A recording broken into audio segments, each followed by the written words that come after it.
pessoal, tudo bem com vocês? Bom, gente, dando sequência na disciplina, hoje é a nossa aula número 7, a gente vai falar sobre flexão simples hoje, tá? Bom, gente, o que define a flexão é momento fletor aplicado em ambas as extremidades de uma peça.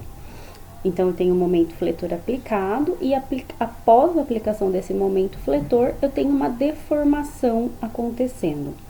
O que diferencia o momento fletor do momento torsor é justamente essa deformação causada na peça, né? Além da direção do momento. Então, a natureza da carga é a mesma. O que muda é a direção do momento aplicado e a deformação que ela vai causar na peça, tá? Por que flexão simples? Porque esse momento fletor aplicado, para ser definido como flexão simples, ele tem que ser aplicado ou aqui ao longo do eixo centroide vertical, né? Aqui tá o ponto centroide, então, ó, eu tenho um eixo Y e um eixo X que passa através desse ponto centroide, né?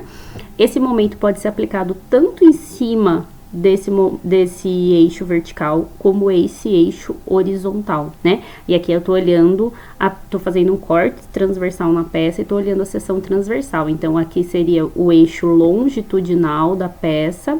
Fiz um corte, olhei ela de frente, essa é a seção transversal da peça, né? Então, esse momento, ele tá aplicado lá ao longo da seção transversal, ao longo do eixo Y.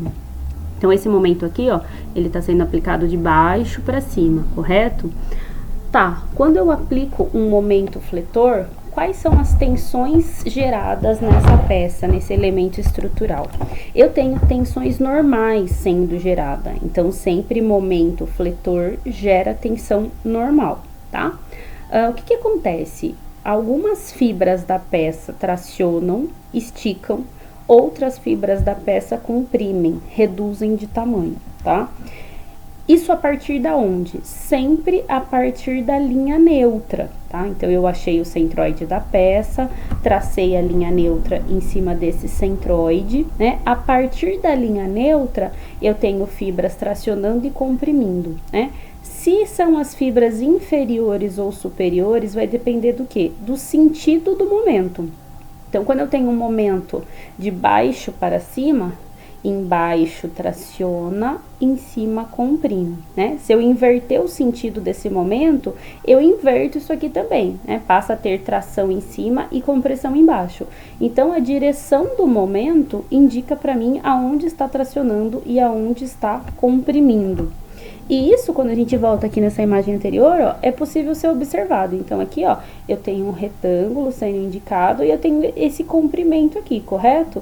Após a aplicação desse momento, ó, essa distância aqui, ela aumenta de comprimento. Já essa distância aqui reduz de comprimento. Por quê? Porque as fibras inferiores estão tracionando, estão esticando, e as fibras superiores estão comprimindo, estão reduzindo de tamanho, tá? Bom, isso se a gente verificar ali a minha seção transversal. E o eixo longitudinal? Ó? Então, se eu traçar linhas horizontais ao longo do eixo longitudinal, eu consigo perceber que essa peça, ela fica num formato de U, né? Que pode ser ou virado para cima ou virado para baixo, vai depender da direção do momento. Mas, então, essas linhas, elas passam a ficar curvas, né? Isso por conta do momento fletor aplicado. Como eu determino a tensão normal que está sendo gerada por conta da aplicação do momento fletor? Então, tensão normal é representado pelo sigma, né? Essa tensão normal que é gerada por conta de momento fletor, ela vai depender do momento fletor aplicado, né? Da magnitude desse momento que está sendo aplicado. Ela vai depender de Y. Y é a distância da linha neutra até o ponto onde eu quero determinar a tensão. Isso porque na linha neutra a tensão é zero. E ela vai aumentando linearmente até chegar na extremidade da peça. Isso significa que eu posso determinar essa tensão em qualquer ponto da seção transversal. Porém, tem valores diferentes, mas varia linearmente. Vai depender então do ponto, né? Então, Y é a distância da linha neutra até o ponto onde eu desejo determinar a minha tensão. Então, se eu pensar aqui, ó, se eu for determinar a tensão nesse ponto, então daqui até aqui eu tenho um Y, né?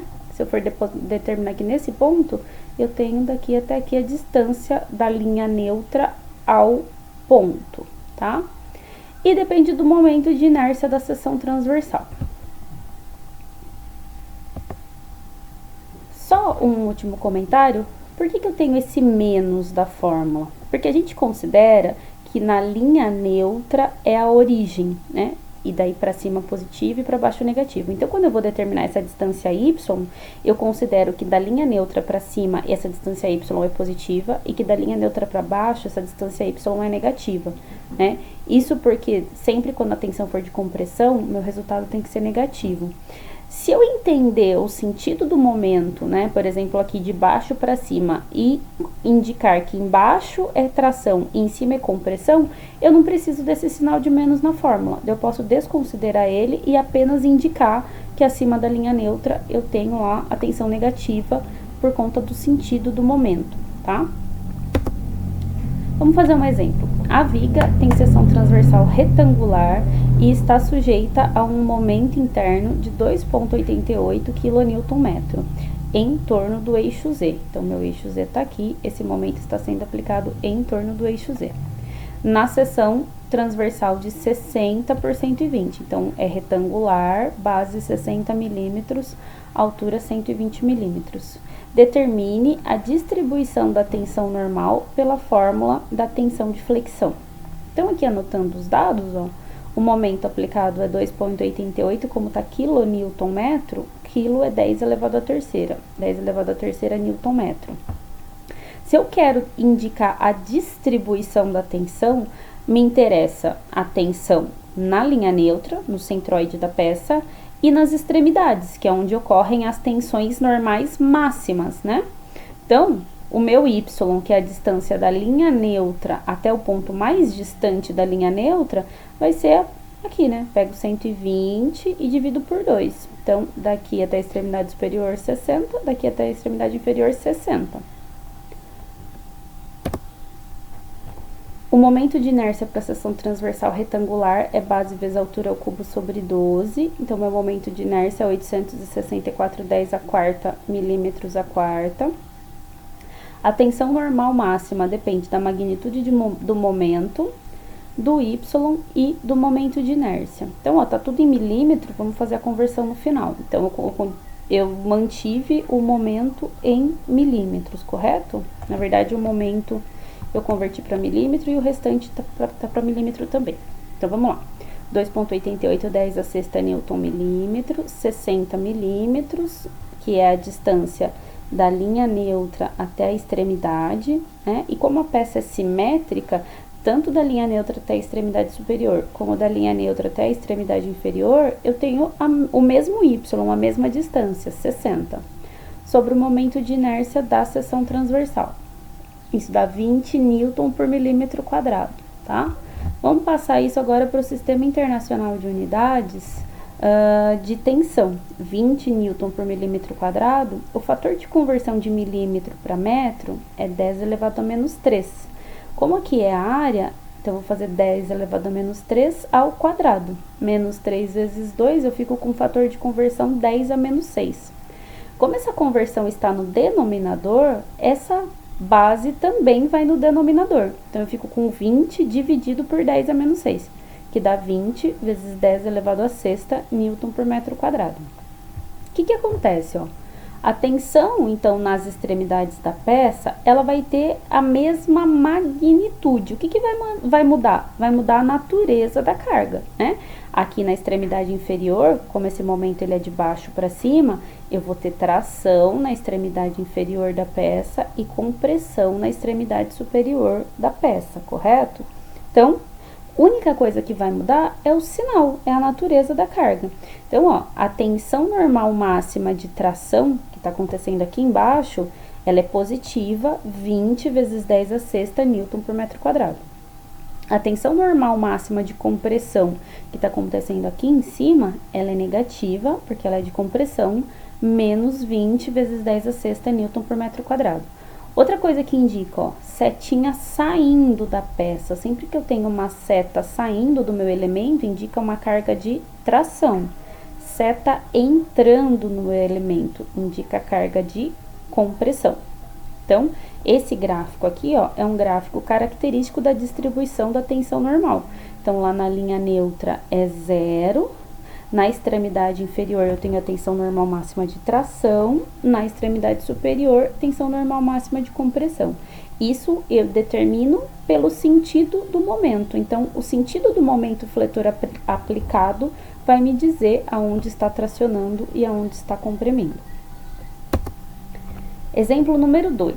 Uma barra de aço de seção transversal retangular medindo 20,3 milímetros e 63,5 milímetros está submetida a dois momentos fletores iguais e opostos, atuando no plano vertical de simetria da barra. Determine o valor do momento fletor que provoca o escoamento da barra. Considere que a tensão de escoamento do material é 248 megapascal. Então, ó, eu tenho um momento de mesma magnitude em sentido oposto aplicado nas extremidades. Ele está aplicado no plano vertical de simetria da barra, então ele está aplicado aqui, ó, né? Exatamente num eixo vertical passando pelo centroide da peça, tá? Então, ó, só pra gente diferenciar, isso aqui é uma vista lateral da minha peça, né? Então, ó, vista lateral da peça, aí fiz um corte e tô olhando ela de frente, seção transversal, né? Então, aqui a seção transversal já com a linha neutra indicada, essa aqui é a mesma, né? A gente quer o momento que provoca o escoamento, correto?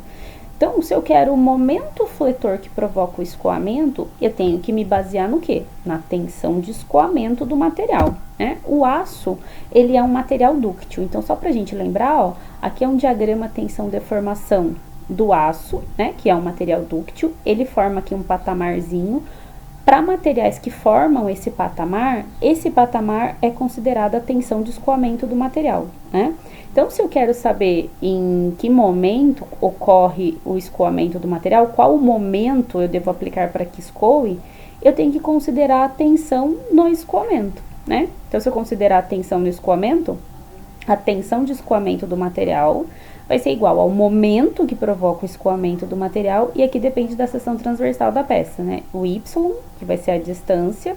Como eu tô falando de escoamento, eu tô falando da tensão normal máxima. Então, eu tô considerando lá na extremidade, né? A máxima tensão que pode ser gerada sobre o momento de inércia. Como que eu quero saber? É o momento, né? O momento que provoca o escoamento? Vamos isolar o momento. Ó, passa o momento de inércia para lá multiplicando, passa o Y para cá dividindo. Então, eu tenho que o momento que provoca o escoamento do material, ele é igual à tensão de escoamento do material, vezes o momento de inércia da seção transversal sobre Y. Como eu tô falando das tensões máximas, esse Y é a distância da linha neutra à extremidade da peça, 31,75 milímetros. Ó, o livro que eu retirei esse exercício, gente, ele resolveu em centímetros, mas não tem nenhum erro, né? Tava em milímetros, se eu quero passar para centímetro, eu vou deslocar aqui uma casa para a esquerda. Tá bom? Sem novidade nenhuma. Então, ó, começando a resolução, eu preciso de Y do momento de inércia e da tensão de escoamento. A tensão de escoamento a gente já sabe, agora o momento de inércia a gente ainda não sabe, né? Então, momento de inércia para uma seção transversal retangular é base vezes altura ao cubo sobre 12. Então, aqui a base é 20,3 milímetros ou 2,03 centímetros. A altura da peça, 63,5 milímetros. Desloco aqui uma casa para a esquerda para passar para centímetros, 6,35 centímetros, elevado ao cubo sobre 12. Lembrando que vocês poderiam resolver tranquilamente em milímetro mesmo, como eu retirei do livro para facilitar, tá em centímetro, tá bom? Mas no final vai dar o mesmo resultado. Então, em centímetros, 43,31 centímetros a quarta, né? Para eu determinar agora o momento, vai ser momento de inércia sobre Y vezes a tensão de escoamento, tá? Lembrando que o Y é a distância da linha neutra até o ponto mais distante, então é 31,75 milímetros. Para passar para centímetro, desloco aqui uma casa para a esquerda, tá? Isso me fornece um momento de escoamento de 338,30 kN/centímetro. Aí aqui eu só fiz a conversão de unidades em Newton-metro, né? Se vocês quiserem resolver no caderno já em Newton-metro, só passar tudo para metro, tudo para Newton. Então aqui, ó, o quilo é 10 elevado à terceira, para passar de centímetro para metro é 10 elevado a menos 2. Então eu fico com um momento de escoamento de 3,38, 10 à terceira Newton-metro. Então esse é o momento que vai provocar o escoamento desse material, né? Esse é o que seria o momento fletor máximo que eu poderia aplicar na peça antes de começar a ter deformação permanente, deformação plástica, né? Lembrando que até a tensão de escoamento a deformação é elástica e a partir daqui eu tenho deformação permanente, deformação plástica, tá? Raio de curvatura. O que acontece? Ó, quando eu tenho um momento fletor aplicado, essa peça ela forma um encurvamento, né? Uma curvatura. O que acontece? A gente consegue fazer a medição do quanto esta peça está encurvando. Então, o raio de curvatura é a distância da linha neutra do meu material até um ponto central da curvatura, né? Que seria o ponto onde eu tenho o eixo central da curvatura, tá?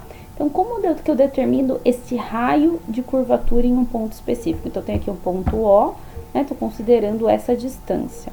Ela vai depender do momento fletor que você está aplicando, né? Então, depende do momento aplicado. Depende do módulo do material. Por quê? Quanto mais rígido for o material, mais difícil será fazer essa encurvatura acontecer, correto? Depende do momento de inércia do material, que também é uma propriedade que está relacionada com a geometria, mas que também tem a ver intimamente com a resistência da peça. Então, se eu tiver um momento de inércia maior, quer dizer que a peça é mais resistente. Então, é mais difícil fazer essa curvatura da peça, né? Então, eu consigo determinar o raio de curvatura da peça, tá? O quanto eu estou encurvando essa peça. Como que é determinado? 1 sobre raio de curvatura, ou o inverso do raio de curvatura, é igual a momento fletor sobre módulo de elasticidade vezes momento de inércia, tá? Vamos fazer um exemplo. O tubo retangular mostrado na figura é extrudado de uma lígua de alumínio para a qual a tensão de escoamento é igual a 275 megapascal. A tensão L é tensão limite, então é a tensão máxima que o material suporta, essa tensão L, 414 megapascal. E o módulo de elasticidade 73 gigapascal. Desprezando os efeitos dos adoçamentos, determine o momento fletor M, para o qual o coeficiente de segurança é igual a 3, e o raio de curvatura correspondente. Então, aqui, ó, vamos fazer algumas observações antes de começar a resolver. Então, ó, essa é a vista lateral da peça, ela está engastada em uma extremidade, tem um momento aplicado na outra extremidade, correto? Esse momento está sendo aplicado de baixo para cima, em torno aqui do eixo X, correto? Ó, então, ele está aplicado aqui em torno desse eixo, ó, direção aqui da setinha. É uma peça retangular vazada, é um tubo, tá? Então, ó, eu tenho aqui a base do tubo 83, a altura do tubo 125 milímetros, e esse T é a espessura da parede do tubo. A espessura da parede do tubo é 6,5 milímetros, tá? Então, ó, só pra gente relembrar, o coeficiente de segurança, ele relaciona a tensão máxima que o material suporta, a tensão última ou tensão limite, sobre a tensão admissível, a tensão que você vai utilizar durante a vida útil do elemento, certo? Se eu tenho que esse material tem uma tensão última de 414 megapascal e o coeficiente de segurança que está sendo determinado para essa peça é 3, qual é o momento fletor? Então, primeiro de tudo, antes de achar o momento, eu tenho que achar a tensão admissível, a tensão que vai ser utilizada. Então, ó, coeficiente de segurança é tensão última ou tensão limite sobre tensão admissível. Se eu quero achar a tensão admissível, isola ela. Vou jogar ela para cá multiplicando, CS para cá dividindo. Então, eu fiquei que tensão admissível é a tensão máxima que o material suporta, ou tensão última. Lembrando que esses valores são obtidos num teste de tração em laboratório, sobre o coeficiente de segurança desejado. Então, 414 megapascal sobre 3. Eu cheguei que a tensão que o material vai desenvolver durante a vida útil dele é 138 megapascal. 138 vezes 10 a sexta newton por milímetro quadrado, tá? Para eu determinar esse momento, eu preciso do momento de inércia da peça, do y, que é a distância da linha neutra, e da tensão admissível. A tensão admissível a gente já achou. Vamos achar o momento de inércia.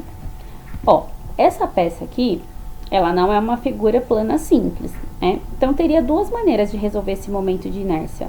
Dividindo em peças, e daí eu ficaria com 4 peças, e aplicaria teorema dos eixos paralelos para essas 4 peças, ou da maneira que eu vou mostrar para vocês agora. Como ela é tubular, eu consigo fazer o retângulo externo, que é tudo, menos a área interna. E aí, eu acho o momento de inércia só da espessura da parede, só dessa área aqui que tá achurada de rosa, correto? Então, eu vou fazer o externo, que é 83 por 125, menos o interno. O que acontece aqui é que eu não tenho as dimensões desse interno. Como que eu faço para achar as dimensões desse interno? Então, eu vou fazer assim, ó, para achar as dimensões do retângulo interno. Ó, a altura do retângulo interno é essa aqui, ó. Então, eu faço 125 menos 6,5, que é a espessura da parede aqui em cima, menos 6,5, que é a espessura da parede aqui embaixo. Então, eu achei a altura do retângulo interno, né? 125 menos 6,5 menos 6,5. Então, a altura do interno é 112. E para achar a base do interno, 83, que é tudo, menos 6,5 de um lado, menos 6,5 do outro, né? Então, 83 menos 6,5, que é uma espessura de parede aqui, uma espessura de parede aqui, eu achei a base do retângulo interno. Então, eu fiquei com o retângulo externo de base 83 e altura 125, e o retângulo interno de base 70, altura 112. Agora, se eu fizer o externo, que é tudo, menos o interno, eu vou achar o I só da parede do tubo. É isso que a gente vai fazer. Então, ó, o momento de inércia aí dessa peça é o momento de inércia do externo menos o interno. Aí fica um cálculo relativamente mais simples do que aplicar teorema dos eixos paralelos para as 4 peças. Então, eu fiquei com o externo. Base 83 vezes a altura 125 ao cubo sobre 12, menos o interno, 70 vezes 112 ao cubo sobre 12. Aqui já tá em metros, né? Deslocou a vírgula 3 casas para a esquerda, tá?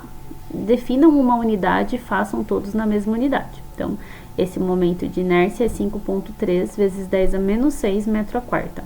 Agora, eu consigo achar o momento fletor. O momento fletor então, isola o momento fletor, certo? Vou passar o I para lá multiplicando, o momento de inércia para lá multiplicando, o Y para cá dividindo. Então, o momento de inércia, o momento fletor é momento de inércia, 5,3 vezes 10 a menos 6 metro a quarta, vezes a tensão admissível, 138 vezes 10 a sexta newton por metro quadrado, sobre o Y. O Y aqui, gente, vai ser a distância da linha neutra ao ponto mais distante da peça. Então, é 125 dividido por 2.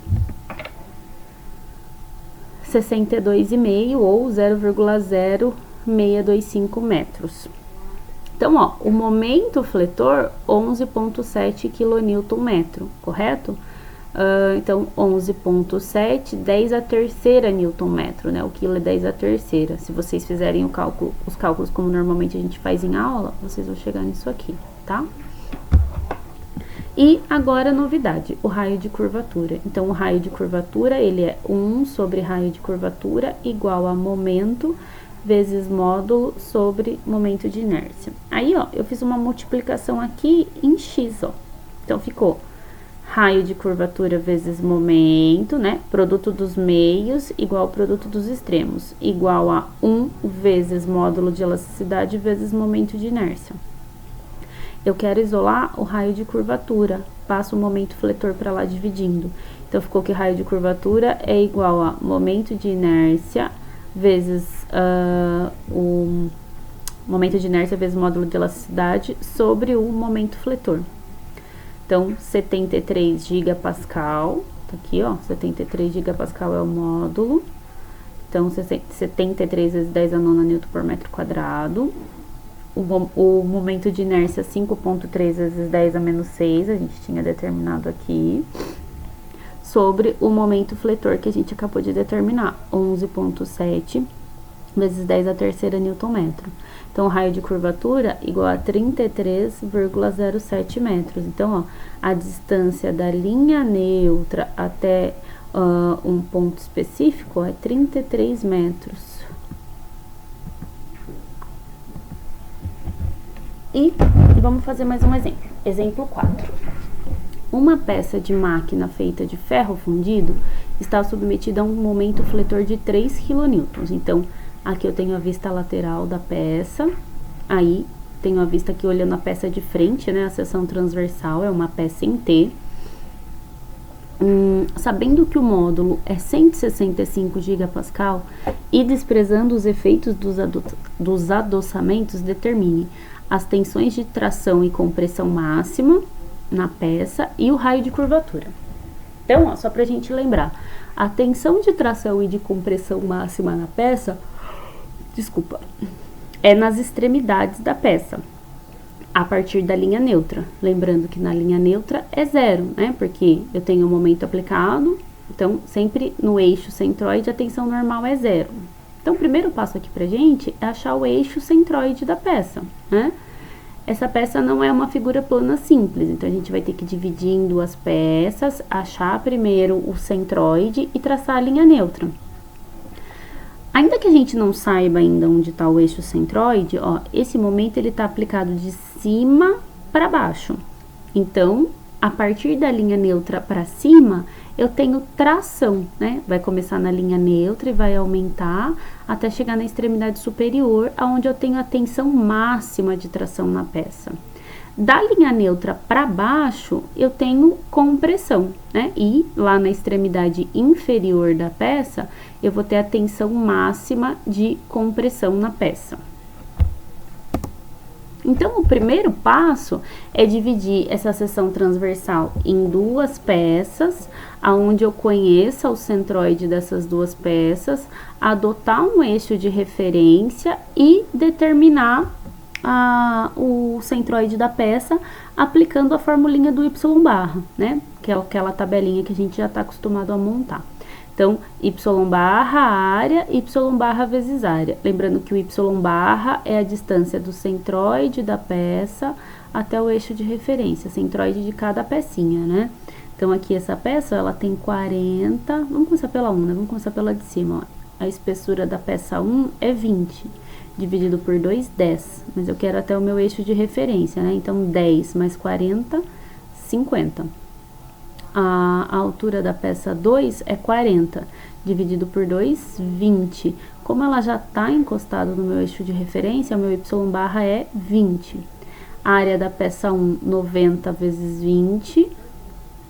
A área da peça 2, 40 vezes 30. Aí faz a primeira vezes a segunda coluna para preencher a terceira e somatório, somatório. Né? O centroide da peça ele é igual a somatório de y-barra vezes área sobre o somatório da área.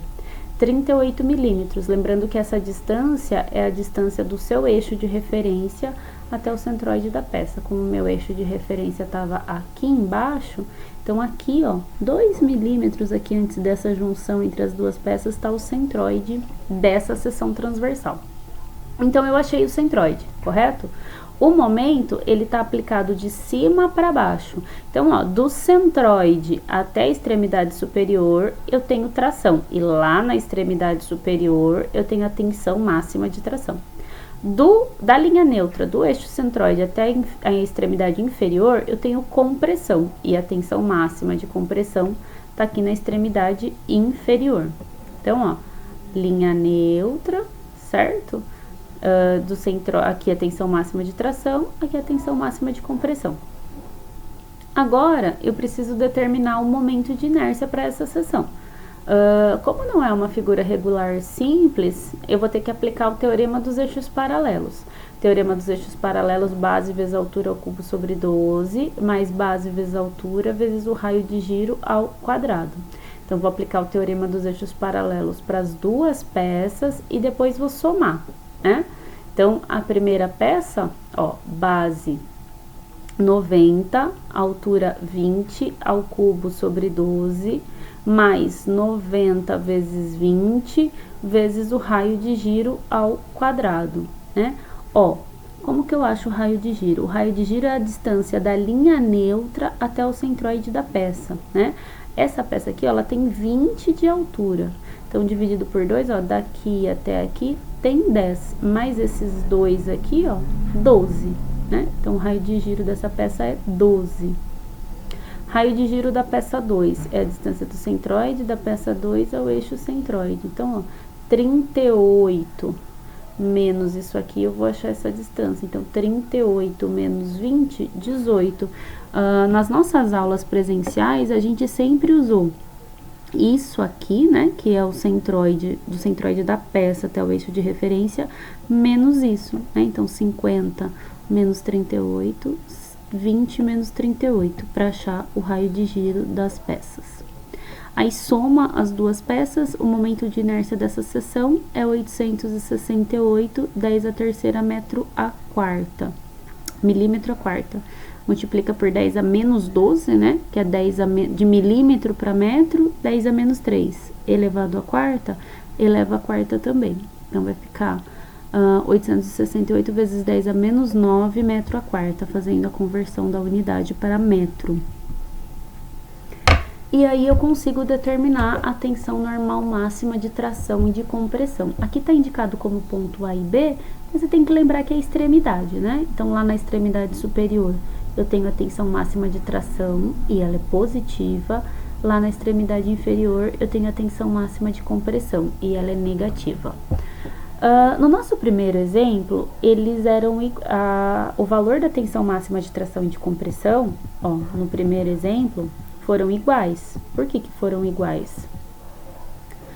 20 e 20, porque a peça, ela é simétrica, né? Então, o y, que é a distância da linha neutra até a extremidade superior e da linha neutra até a extremidade inferior, ele era o mesmo, né? Ele tinha o mesmo valor, no caso aqui era 120 dividido por 2, 60. O que acontece, ó? Essa peça em T, ela não é simétrica, né, nas duas direções. Então, ó, a distância da linha neutra até a extremidade superior não é igual à distância da linha neutra à extremidade inferior, né? Ó, da linha neutra até a extremidade superior é 22, e esse é o y de tração.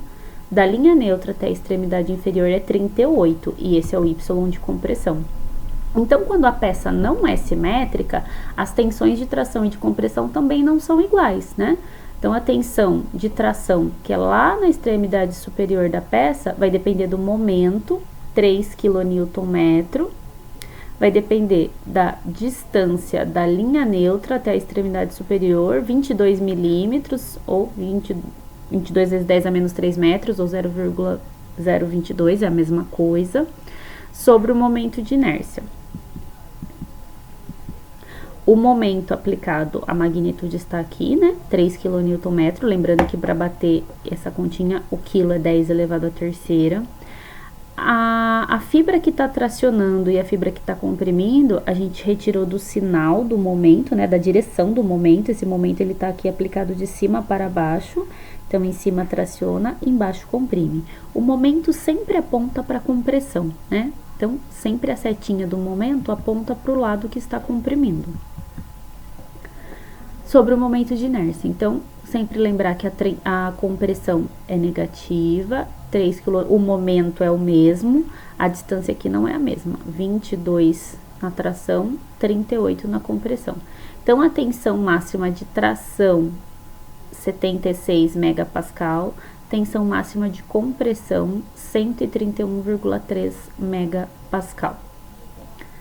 Agora só falta o raio de curvatura, então as tensões normais máximas geradas na peça a gente já sabe, né? Só pra gente ter uma noção de como ficaria isso, ó. Aqui eu tenho a linha neutra. Aqui eu coloquei esquema representativo porque o que a gente acabou de fazer, o momento era no sentido contrário, né? Então, é só pra gente verificar como que isso acontece na peça, tá? Então, ó, eu tenho um momento aqui de baixo pra cima. Na linha neutra, a tensão normal é 0, né? Na linha neutra, a tensão normal é 0. O momento sempre aponta para compressão. Então, ó, essa compressão ela vai aumentando linearmente até atingir a compressão máxima lá na extremidade superior da peça.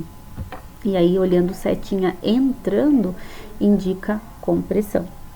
A partir da linha neutra para baixo, eu tenho tração. Então, setinha saindo da peça, aumenta linearmente, né? Por isso que é uma reta, até atingir a tração máxima na peça, que tá lá na extremidade inferior, né? Então, isso aqui, ó, é a vista lateral. Isso aqui é a distribuição da tensão normal quando eu tenho um momento fletor aplicado, né? Então, a distribuição da tensão normal quando eu tenho um momento fletor aplicado é essa aqui. Gente, hoje eu não passei nenhuma tarefa para vocês entregarem no Moodle, tá? Eu passei só um exercício de fixação aqui na aula mesmo. Quem quiser, quem tiver interesse em fazer, pode fazer para treinar. Mas se vocês quiserem, quem não quiser fazer, achar que tá tranquilo, que só os exemplos foram suficientes, também não precisa, não vai precisar entregar no Moodle, tá bom? Muito obrigado e até a próxima.